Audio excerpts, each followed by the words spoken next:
ஒரு முறை இந்த எலிசாவின் இடத்துல நாகமான்னு ஒருத்தர் வந்தார். அவருக்கு ஒரு குஷ்டரோகம். இந்த குஷ்டரோகம் நீங்கள் என்னன்னு கேட்டார். எலிசா சொன்னார், நீ போய் யோர்தானில் ஒரு 7 தரம் முழுகி எழுந்து சரியாயிரும், போ, குஷ்டரோகம் போயிடும் ஒன்றுட்டு.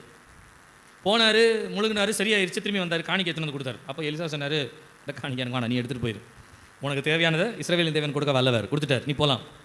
இவர் போகிற வழியில் போகிற சமயத்தில் எலிசாவோடு கூட இருந்த கேயாசி வேலைக்காரன் யோசிக்கிறான், என் எஜமான் தான் எதையும் வாங்கலை, நானாகிலும் அவருடைய பின்னே போய் எதையாகிலும் வாங்கி கொண்டு வரட்டும். நாகமான் பின்னால் ஓடணும்.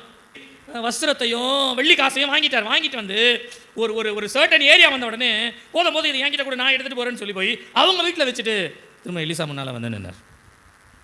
எலிசா என்ன கேட்டார் தெரியுங்களா? கேயாசியே, கேயாசியே உன்னை ரொம்ப நேரம் கூப்பிட்டனே எங்கப்பா அப்படின்னு கேட்கல.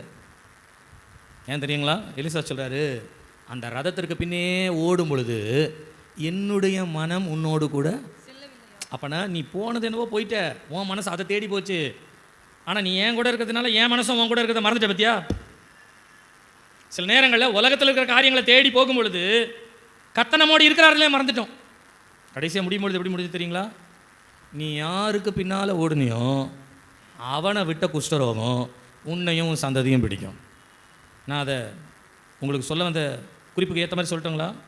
நீங்கள் எந்த நடிகையை பார்த்து அலங்காரம் பண்ணீங்களோ அவள் எந்த பாவத்தில் விழுவாளோ அதிலே தான் நீங்களும் விழுவீங்க. எந்த அலங்காரத்தை, எந்த அழகை, எந்த மேன்மையை, உலகத்திற்குரியதை நீங்கள் இன்னொருத்தர்கிட்ட பார்த்து நம்மளும் இதே மாதிரி செய்யணும் அப்படின்னு நினைக்கிறீங்களோ அவங்க எப்படி விழுவாங்களோ அதே மாதிரி ஒரு நாள் நீங்களும் விழுவீங்க.